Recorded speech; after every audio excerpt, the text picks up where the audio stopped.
Why are you interested in doing the interview? I would like people to know that if you're out there strung out on drugs, alcohol, other addictions, that there is hope to be a semi-normal living person in the world, you know, and not have to depend on the drugs, alcohol, sexual addictions, or other things to live a productive life. I don't need those now to be somebody, you know. Through Jesus Christ, I am somebody different now, doing things different. I'm not doing my life different than I was. I'm doing a different life. I have more insight on life than I did before. It wasn't until I was like 48 years old that I got a GED, but it was after being clean and sober, I could, you know, get a GED and be a productive person in life and not have to have methamphetamines or alcohol or the addiction to porn and, you know, chasing women around and everything, to feel that I am a normal person. I can be productive. How did you get into drugs and alcohol, or why did you get into? You've probably thought about that. I grew up with a single mom and two brothers. My older brother, I kind of followed him around a lot. My mom kind of said, well, take your brother with you, kind of as a babysitter to make sure he stay out of trouble. When he was smoking a joint, you know, they would just pass it around to me, or if they were drinking, they would give me a beer. And how old are you at that point, would you say? 9 years old, 8 years old, 9 years old. So that's really all you knew for most of your memorable life. And not putting things off on my mom, but my mom being a single mom, worked two jobs, so when she wasn't working, she was trying to enjoy, you know, doing whatever single people do, you know. Knew a lot of military guys. She worked nights at a bar, so I got to knowing a lot of biker guys, a lot of biker people, and being from California, it was an easy group to get into. I got into knowing people from Mexico in the biker groups, people from California in biker groups, and I just jumped around to the different biker groups, getting dope from them and stuff like that, and learned how to make money at it. And sell it, you mean? Yeah. I enjoyed the prestige that I got from it, you know. It was a kid at 15 years old,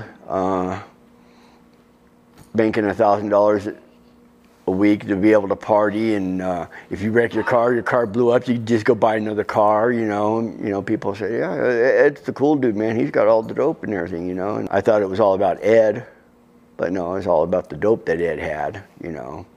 And people that Ed knew or could run around with, you know. Now when I talk to people, they're interested in Ed, not the dope that Ed has, or the bike Ed rides, or the car that Ed drives, you know. It's about the life that Ed's living and who he's living for. How long has that been going on? How long is the new life? I've actually been trying to live for the Lord since 1985 when I went to prison.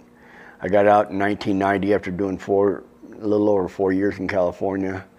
And what'd you go in for? Drugs, receiving stolen property, possession of illegally manufactured guns, a whole lot of stuff.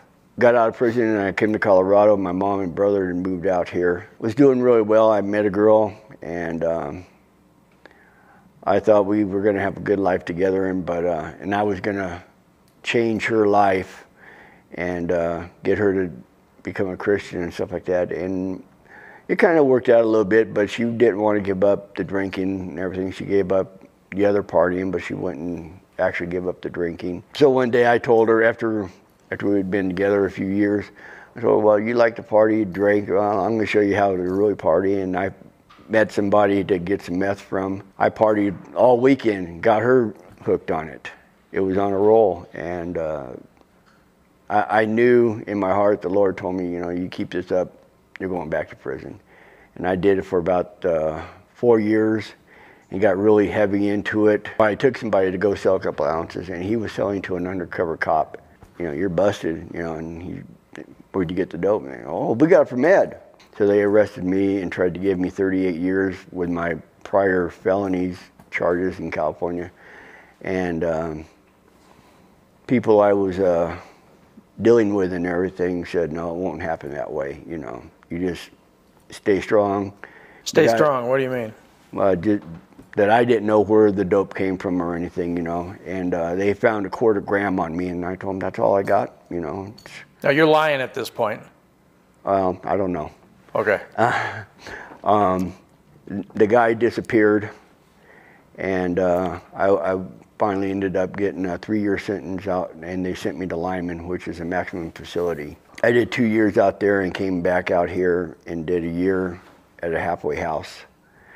And how long ago was that?